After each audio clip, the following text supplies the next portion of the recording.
Hey guys, Dave, Northeast Edible. We're looking at some elderberries and we're doing a harvest here. We picked them earlier today.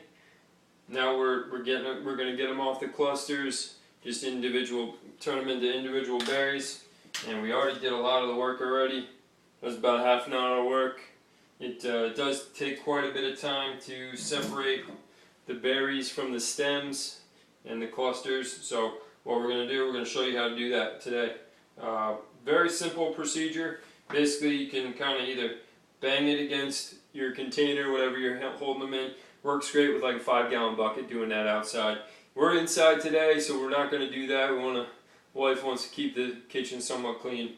As clean as you can keep it with 4 kids. So what we're going to do, we're going to basically just take your hand, run your hand through the berries, through the clusters, and basically takes all those berries off of there, and we're going to do that for each one of these little clusters. And it's pretty simple, pretty easy to do. It is a little bit time consuming, so that's why these elderberries are so expensive.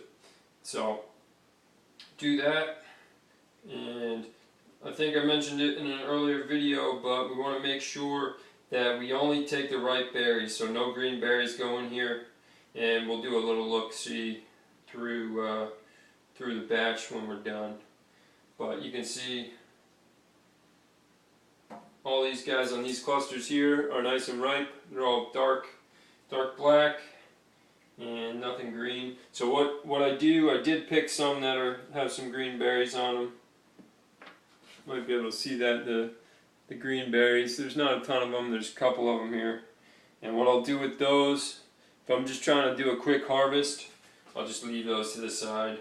If I have a little bit more time, I'll pick them out before I clean off the clusters into the bucket.